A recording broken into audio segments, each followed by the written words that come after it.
Honestly, I'm honored to call upon the stage is the face of OneCoin, the founder of the company, one and only Luja이그노토바.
Bitcoin was created before the 11th of September, before the terrorism attacks.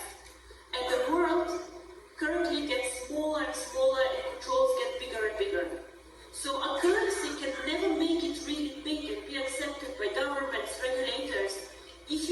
anonymous, and if you give individuals the opportunity for money laundering and for bad things.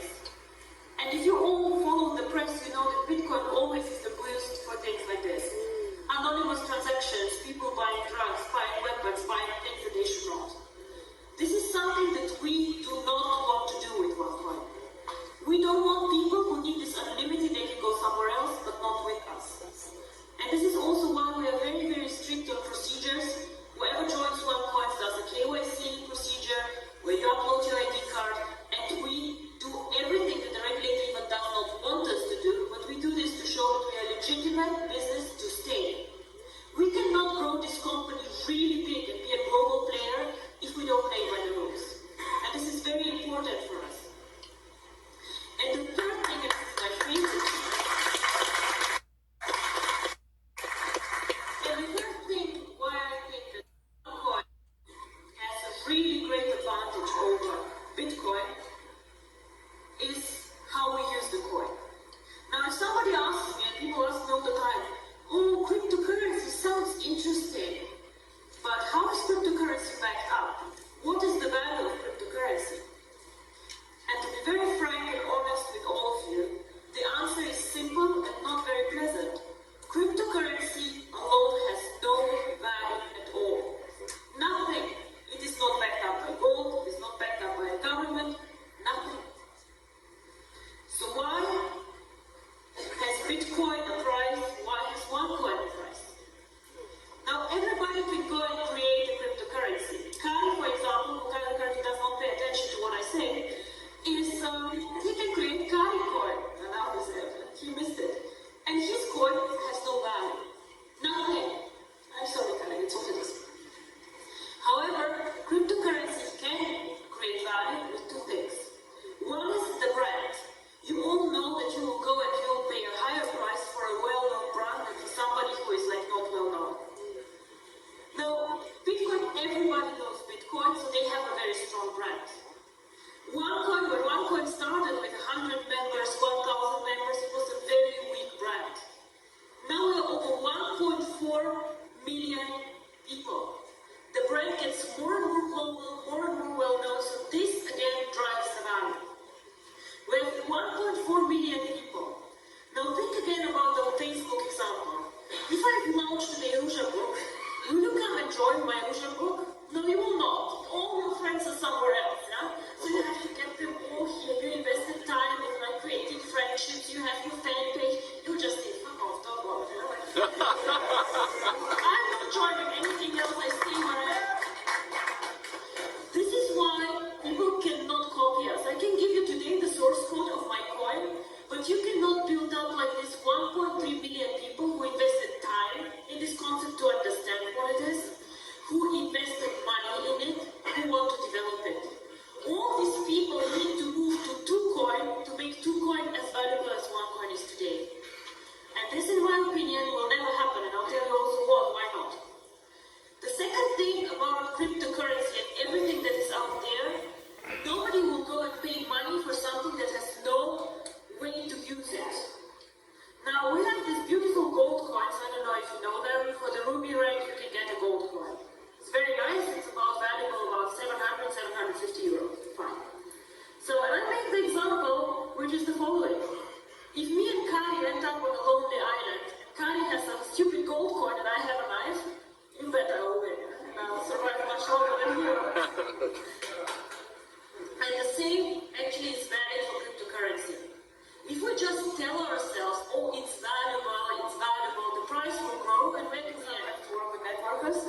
But my main job, what we do in our office is, we want to create value for the coin, we want to make it usable. Now, as the guy said, we might only 20% of the coins yet, so we are at the beginning of a very, very exciting journey. So all these new functionalities, the usability of the coin needs to be built up in the next 1 to 3 years. And then, I know you say this year will be amazing, but believe me, 2 or 3 years this will really boom. You have the example of the guy who bought $27 or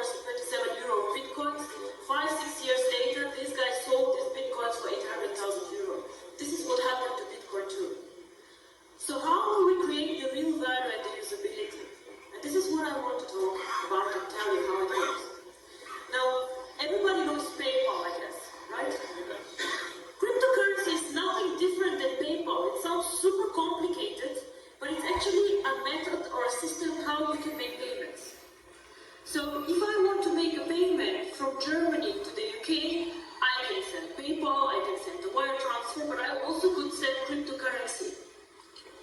Now Germany and Europe is very, very easy. I can send a wire transfer like this. But I think many here of you who probably have family abroad. How do I send money if I live in Dubai and my family lives in India? How do I do this?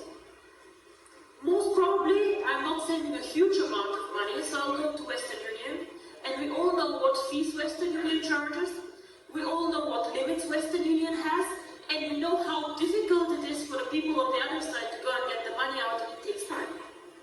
Now, what if I use OneCoin? We all saw the beautiful OneCoin, which gives you access to the coins. So I can, within 10 minutes, send coins without a limit on the amount. And people can make payments cross-border. And this is what cryptocurrency is about. The future of money, a payment system.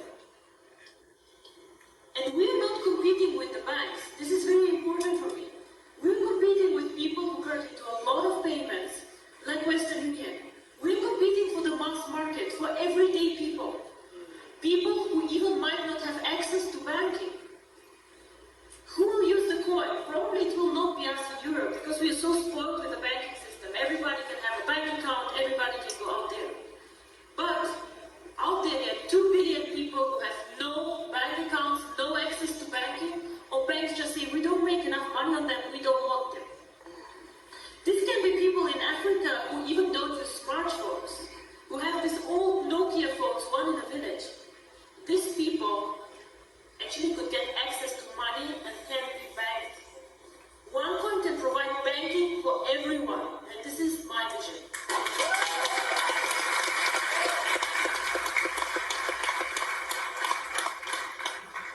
It's a very technological way of making payments quick, easy, and fast.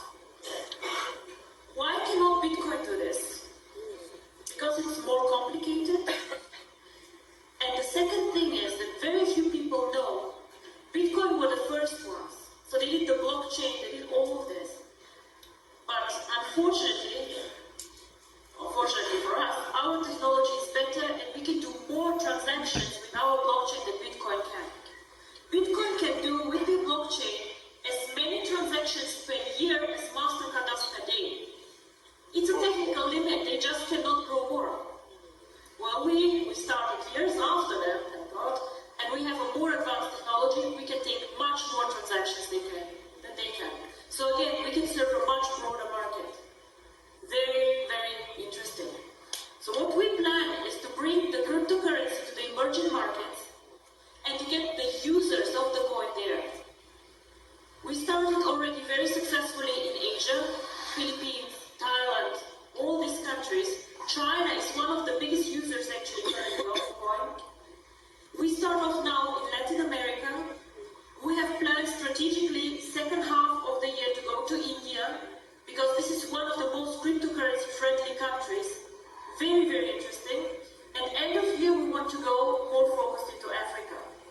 Now everybody can build these markets already now, of course. But what I'm saying is that we as a company focus locally on banking solutions, legal entities, and we just help the entrants in this schedule. I think that the emerging markets are the ones who will benefit most from cryptocurrency. A lot of you come and say, oh my God, I make so much money, OneCoin changed my life. Yeah, fine, whatever, 300 people, 300 millionaires, it's okay. But just imagine that we can make money and change the life of so many other people.